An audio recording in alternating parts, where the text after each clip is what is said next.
আজকে কার মুখ দেখে নাও বাইতে এসেছিলাম কে জানে, একটাও বড় মাছ পড়লো না জালে। শুধু এই ছোট ছোট চিংড়িগুলোতে জাল ভরে গেছে। এগুলো নিয়ে এখন কি করব আমি?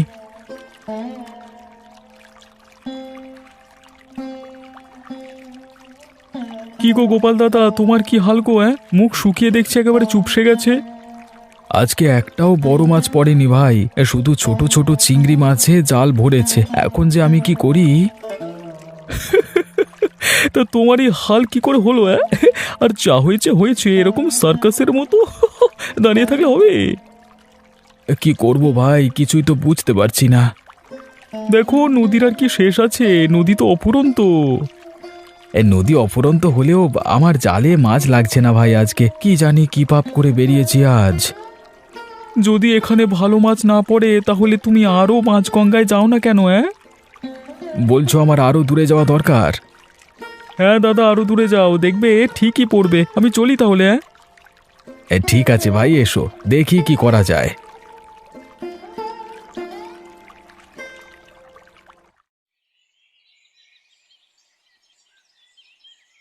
কি রে পলাশ, এত বেলা হয়ে গেল এখনো নাক ডাকিয়ে ঘুমাচ্ছিস? এত আলসেমি করলে কি করে চলবে বলতো বাবা? এবার উঠে পড়। আর একটু ঘুমাতে দাও না মা। তুই এখন যদি ঘুম থেকে না উঠিস তাহলে খাবার দাবার আর কিচ্ছু হবে না আজ। আমাদের না খেয়ে উপোস করে থাকতে হবে। গরিবের ঘরে জন্মে কি এত অলস হলে চলে? তুই কিচ্ছু জানো না মা। কি জানি না আমি? তুমি জানো না যে ঘুমিয়ে ঘুমিয়ে বড় লোক হওয়া যায়, বুঝলে? ওরে বাবা, এ জন্মে তো এমন কথা প্রথম শুনলাম রে। ঘুমিয়ে ঘুমিয়ে কে কবে বড় লোক হয়েছে? তুমি একবার ভেবে দেখো তো, এই পৃথিবীতে যত রাজা মহারাজা এসেছে তারা কি সবাই কাজ করেছে? না আমাদের মতো মজদুরি করতে গেছে, আরে জমিতে চাষ করতে গেছে? তুমি বলো। তো তারা কি করছে? তারা আমার মতো আরামে ঘুমিয়েছে, বুঝলে? তো তারা বড় লোক হলো কি করে? দেখো, বড় লোক হতে গেলে নিজে ঘুমিয়ে অন্য লোকেদের দিয়ে কাজ করাতে হয়। হ্যাঁ, অন্য লোক পয়সা কামিয়ে এনে দেবে, আর সেই টাকায় ঘুমিয়ে ঘুমিয়ে আমি বড় লোক হয়ে যাব, বুঝলে? তা অন্য লোকেদের পাবি কোথায় তুই? সেই বুদ্ধিটা বার করবার জন্যই তো ঘুমানো দরকার।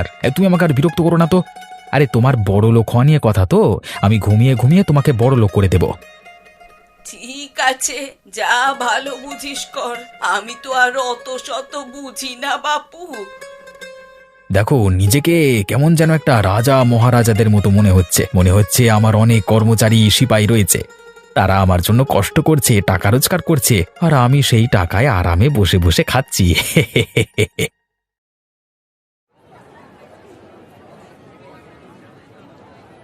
কি রতন, আজকে গোপালদা মাছ নিয়ে বসেনি কেন? সে তো কোনোদিন ফাঁকি মারে না। কি আর বলি, তার কপাল পোড়া আজকে। তার সাথে আজকে যা কাণ্ড হয়েছে। কি কাণ্ড হয়েছে তার সাথে আবার? আজকে যখন আমি মাছ ধরে ফিরছি দেখলাম গোপালদার জালে একটাও বড় মাছ পড়েনি, পুরো জাল খালি। তারপর? তারপর দেখলাম শুধু কটা কুঁচো চিংড়ি মাছ পড়েছে। তাই নিয়ে জলের মাঝখানেই গোপালদা মাথা চাপড়াচ্ছিল। আমি বললাম, এখানে মাথা চাপড়ে তো কোনো লাভ নেই, যাও গভীর গাঙে যাও, সেখানে হয়তো মাছ ধরতে পারে। তার মানে আজকে তার কপাল পোড়া, কি বলো? হ্যাঁ, মানুষের সব দিন তো আর সমান যায় না। আজকে ওর খারাপ গেছে, কালকে আমার খারাপ আসতে পারে, পরশু তোমার খারাপ হতে পারে, তাই না? আরে আমার খারাপ কখনো হবে না, সে তোমাদের যাই হোক। তবে আমি কিন্তু বেশ আনন্দ পেয়েছি বাবু তোমার থেকে এই কথা শুনে, বুঝলে? কিসে আনন্দ পেলে তুমি?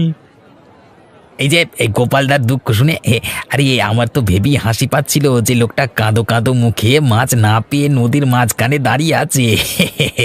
আরে এমন মজা কি আর এমনি এমনি পাওয়া যায় গো? তা যাই হোক বাবু, তবে লোকটা কিন্তু সত্যিই দুঃখ পেয়েছিল। আর ওর সত্যি দুঃখ শুনে আমি আনন্দটাও পাচ্ছি সত্যি করে।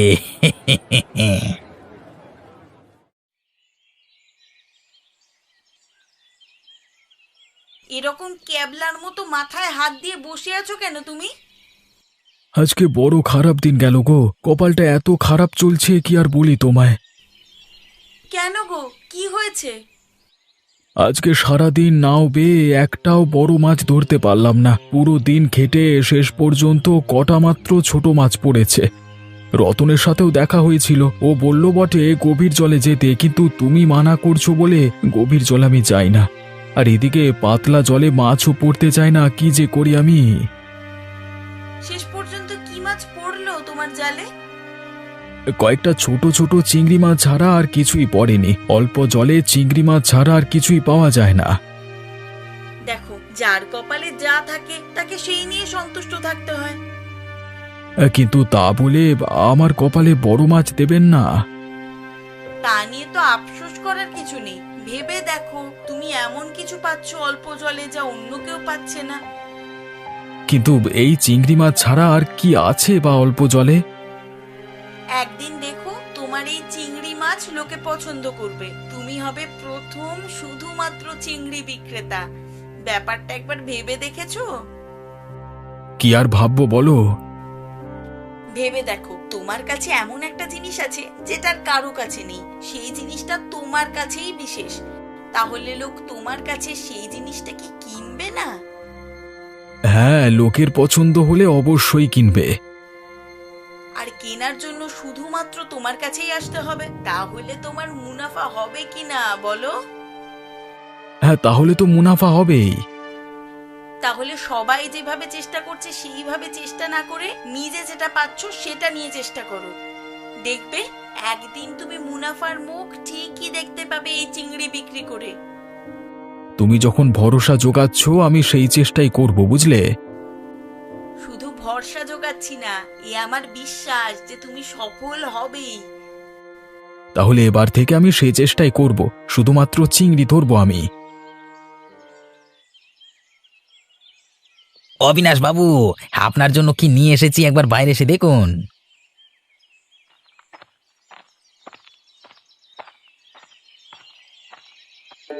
আরে কি নিয়ে এসেছো নগেন? এই দেখুন, আপনার জন্য বাজারের সব থেকে বড় মাছটা নিয়ে এসেছে আজকে। বাহ, এত বড় মাছটা কি তুমি আমার জন্য নিয়ে এলে? হ্যাঁ বাবু, এই মাছ শুধু আপনার জন্যই নিয়ে এসেছি। এত সুন্দর মাছ তুমি পেলে কোথায়? হে বাবু, সে কি আর খুব সহজ উপায় পেয়েছি? অনেক কাঠখড় পুড়িয়ে, অনেক কষ্ট করে, অনেক জায়গায় দৌড়ে খুঁজে তবে আপনার জন্য সেরা মাছটা নিয়ে এসেছি। তা বেশ করেছো, বেশ করেছো। আপনি খুশি হয়েছেন তো বাবু? হ্যাঁ, খুশি হয়েছে, কিন্তু এর দাম কত? বেশি না বাবু, আপনার থেকে কি আর বেশি দাম নেব আমি? তাও বলো না, এর দাম কত? আমি আপনার থেকে কি এক পয়সাও লাভ করব? যে পয়সায় কিনেছি সেই পয়সাটাই দিয়ে দিন। সেই পয়সাটা কত নগেন? মাত্র 2000 টাকা বাবু। বেশ, নিয়ে যাও, নাও এই টাকা।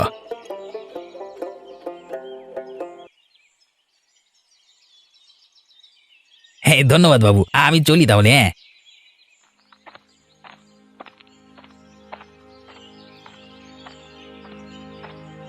হ্যাঁ বেটা, এভাবেই বোকা বড়লোক অবিনাশকে ঠকিয়ে পকেট গরম করি আমি। বেটা কিচ্ছু জানে না জিনিসপত্র দামের সম্বন্ধে। এই মালটার দাম যতটা, তার 3 গুণ পয়সা পুড়েছি পকেটে। এখন আমার পকেট গরম, আর যতদিন অবিনাশ আছে ততদিন আমাকে পকেটে চিন্তা করতে হবে না এইভাবে।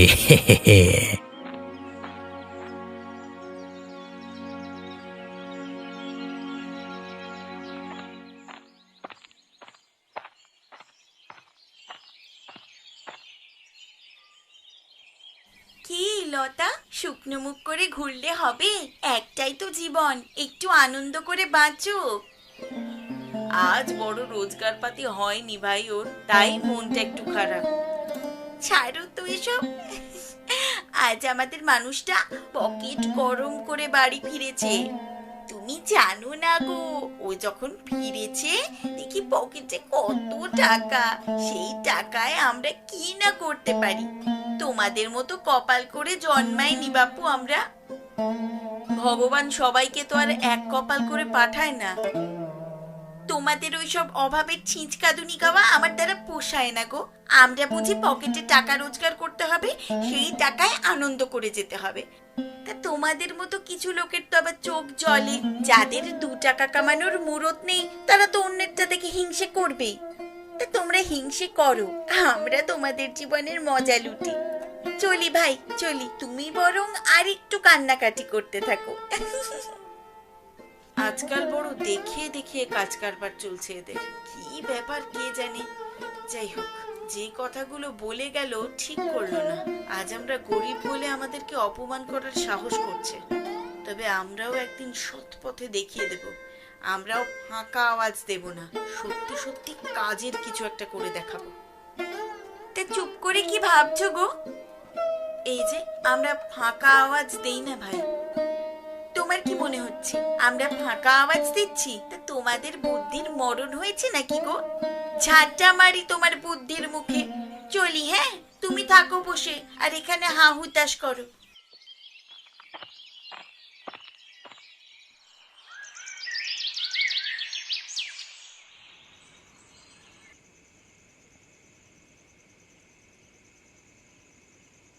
এটা কি রান্না হয়েছে মা? আলু ভাতে ভাত দিয়ে কি খাওয়া যায়? মুখে ভাত উঠছে না আমার। তাহলে কোন মন্ডা মিঠাইটা তোমার জন্য রান্না করব শুনি রাজপুত্র?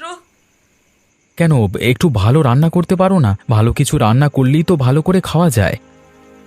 ভালো করে খেতে পয়সা লাগে, সেই জ্ঞানটা আছে? কেন, লোকে কত ভালো ভালো খাচ্ছে।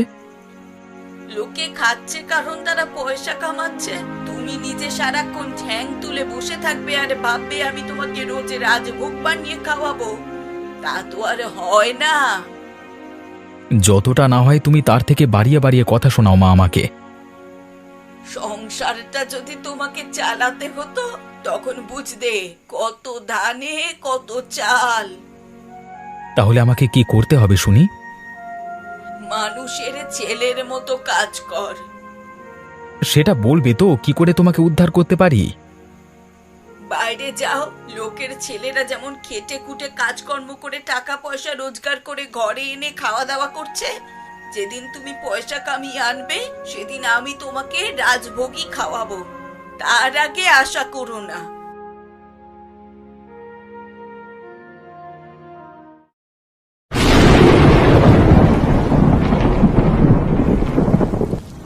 বউয়ের বুদ্ধিটা ভালো লেগেছে। আজকে অল্প জলেই বরং বউয়ের কথা মতো মাছ ধরবো।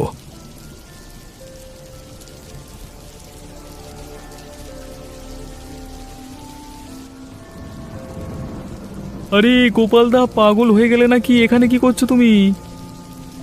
এখানে আছি ভাই, ভালো। তা মাথা ঠিক আছে তো? হ্যাঁ, সবাই গভীর জলে মাছ ধরতে যায় আর তুমি কিনা এই হাঁটু জলে দাঁড়িয়ে দাঁড়িয়ে নাটক করছো। আজকাল নদী দেখে ভয় পেতে শুরু করলে নাকি? নদী যাদের পেট চালায় তাদের কি আর নদী দেখে ভয় করলে চলে ভাই? ভাবলাম পুরো গঙ্গা তোমাদেরকেই ছেড়ে দিই, আমি এই সামান্য অংশটুকু নিয়ে সুখে শান্তিতে থাকি। তোমরা যাও না দূরে, কেউ তো মানা করেনি, তবে আজকের দিনটা নয় ছেড়েই দিতে। কেন, আজকে কি হয়েছে কি? আজকে এই বৃষ্টি বাদলার মধ্যে গঙ্গার বেশি গভীরে না গেলেই ভালো। বললাম না গোপালদা, তোমার বয়স হয়েছে, ওই জন্য তুমি ভয় পাচ্ছ। ভয় পাইনি ভাই, ভয় পাইনি, তবে তোমার থেকে নদীকে আমি একটু বেশি চিনি তো, তাই বলছি। কখন কি হয় বলা তো যায় না। কি ভাবছো কি, আমাদেরকে ভয় দেখিয়ে তুমি একা পুরো নদী লুটেপুটে খাবে? সেই ইচ্ছা যদি থাকতো তাহলে আমি মাঝ নদীতে যেতাম ভাই, এখানে দাঁড়িয়ে থাকতাম না। আরে থাক থাক, তোমার স্বভাব আমার জানা আছে, তুমি গাছেরও খাবে আর তলারও কুড়ুবে। সে আমি হতে দেবো না, আমি মাঝ নদীতেই যাব। দেখো, আমার তোমাকে মানা করবার অন্য কোনো অভিসন্ধি নেই। আবহাওয়াটা ভালো নয় তো, নদীর মাঝখানে হঠাৎ করে তুফান যদি ওঠে তবে এই সামান্য ছোটখাটো নৌকা নিয়ে কি করবে? বেঘরে প্রাণটা যাবে যে। আরে থাক থাক, আমাকে আর বেশি জ্ঞান দিতে হবে না। তাহলে তুমি যাবেই বলছো? তোমার কথা শুনে তো রুকবো না আমি নিজেকে। আমি যাই, তুমি প্রাণের ভয়ে এখানেই বসে থাকো চুপ করে।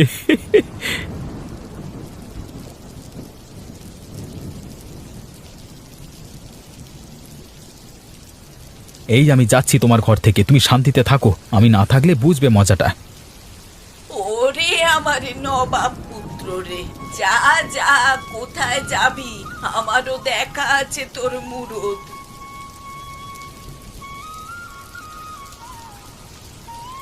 ও বাবারে, মরে গেলাম! বাঁচাও, বাঁচাও আমাকে, যন্ত্রণায় মরে যাচ্ছি আমি। হয়েছে তো, মায়ের সাথে ঝগড়া করে বেরোনোর ফল পেয়েছিস তো। আমার সাথে ঝগড়া করে বেরোতে গিয়ে পিছল উঠোনে পড়লি, দেখ আবার হাত পা কোমর না ভাঙে। আমাকে বাঁচাও, আমি উঠতে পারছি না, আমাকে ধরে তুলে নিয়ে চলো মা। আয় বাবা আয়, দেখলি তো অকারণে ঝগড়া করার ফল। বড় কষ্ট হচ্ছে। মায়ের কথা একটু শুনে চললেই তো পারিস। মা কি তোর খারাপের জন্য বলে রে? আমি এখন কোমরের যন্ত্রণা ছাড়া আর কিছু ভাবতে পারছি না। ও বাবা! চিন্তা করিস না, সব ঠিক হয়ে যাবে। এখন থেকে আর ঝগড়া করিস না আমার সাথে। ঠিক আছে মা, ঠিক আছে। ও বাবা!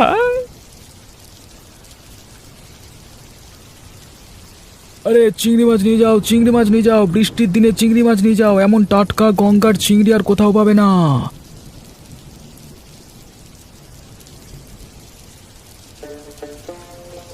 বাহ গোপাল, তুমি তো ভালো বুদ্ধি করেছো।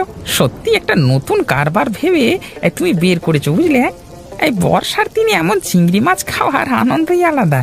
তুমি যদি এমন বুদ্ধিটা না করতে, তাহলে আমাদের আর চিংড়ি মাছ খাওয়া হতো না।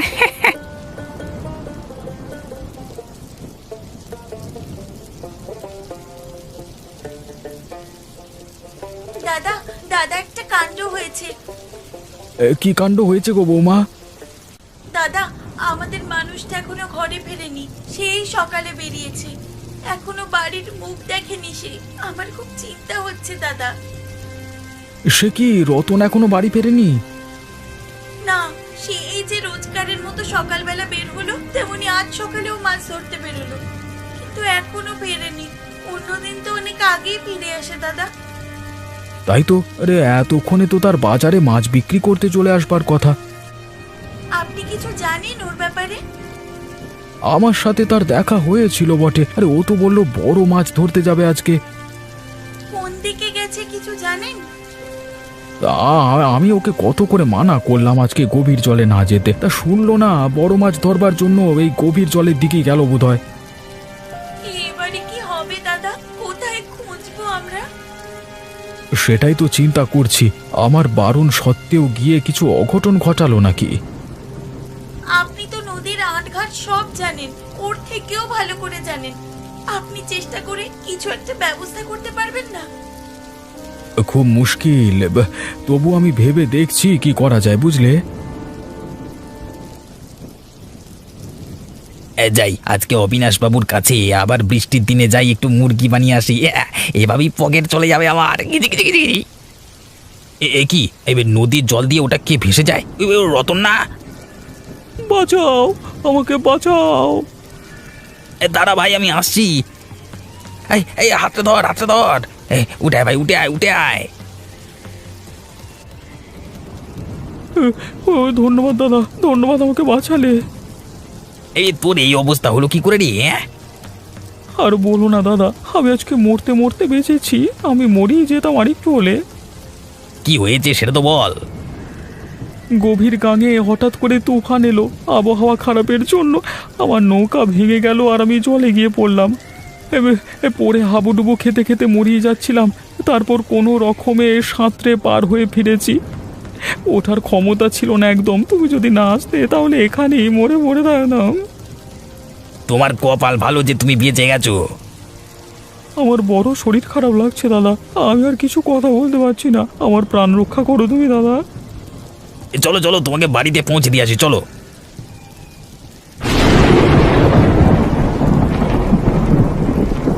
হায় ভগবান, কোন পাপে তুমি আমাকে এমন সাজা দিলে? এই মানুষটা ছাড়া যে কেউ নেই আমার জীবনে, আর ওই মানুষটাকে তুমি ছিনিয়ে নিতে চাইছো আমার থেকে। এবারে কি হবে? এই মানুষটা যদি সুস্থ হয়ে না ওঠে তো? আজকে রতন খুব বাজা বেঁচে গেছে। এই মাঝ নদীতে হঠাৎ তুফানের মাঝখানে পড়িয়ে নৌকা ভেঙে মরতেই চলে চলে একটু হলে। এই ভগবান যদি আমাকে সঠিক সময় সঠিক জায়গায় না পাঠাতো না, এই জলে ডুবে আজকে পটল তুলতো, ঠিক আছে? আমি কতবার বলেছি এই খারাপ আবহাওয়ায় বাইরে যেও না, তা আমার কথা শুনলে তবে তো। আমার সাথেও দেখা হতেই ওই কথাটাই বলেছিলাম আমি। আপনিও মানা করেছিলেন দাদা। তাহলে আর বলছি কি, আমি বললাম যে আজকে অল্প জলেই মাছ ধরো, না হলে মাছ না ধরে ফিরে যাও। একদিন ওই মাছ গাঙ্গে গিয়ে মাছ না ধরলে এমন কিছু আসে যাবে না। মানুষের প্রাণটাই তো আসল না। আমাদের মানুষটা বরাবরই জেদি, কারোর কথা শোনে না। আমি কত করে বোঝালাম আজকে নদীতে তুফান আসবার সম্ভাবনা রয়েছে, খারাপ কিছু হলে ওই ছোট ডিঙি নিয়ে বাঁচতে পারবো না। তা যা বলেছিলাম তাই হলো, দেখো না। তবু ভালো, মানুষটার প্রাণ বেঁচে গেছে। তবে এর থেকে একটা শিক্ষা নেওয়া উচিত ওকে। এত কিছুর পর নিশ্চয়ই ওর মাথায় ঢুকবে যে সবার পরামর্শ নিয়ে কাজ করা উচিত। আপনাদের কৃপাতেই আজ ওর প্রাণ বাঁচলো, ধন্যবাদ আপনাদের। ধন্যবাদ নগেনকে দাও, আমি তো শুধু মানা করেছিলাম, প্রাণ তো নগেনই বাঁচিয়েছে। মানে জীবনে প্রথমবার একটা ভালো কাজ করলাম। এই মানুষের ভালো করাই যে এত আনন্দ জানতাম না। আজ আমি জীবনের সেরা পাওনাটা পেয়েছি। এরপর থেকে আমি নিজের কাছে প্রতিজ্ঞা করছি, আর কখনো খারাপ কাজ করব না, কারোর ক্ষতি করব না জীবনে। এবার যা করব মানুষের ভালোর জন্যই করব।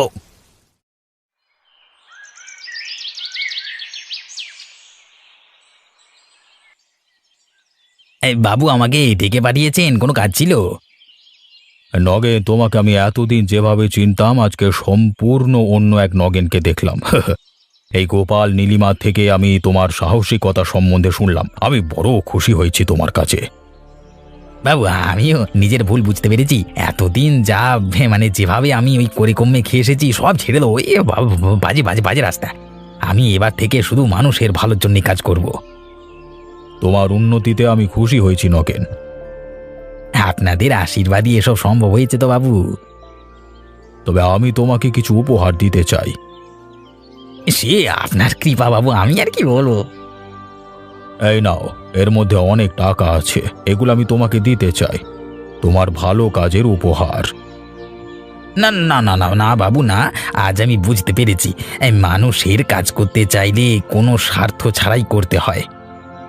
কিন্তু এটা তোমার ভালো কাজের জন্য পাও না, এটা তুমি অস্বীকার করো না।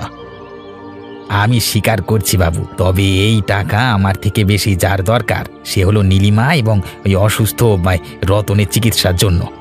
আর আমি ওদের হাতে তুলে দিচ্ছি টাকাটা।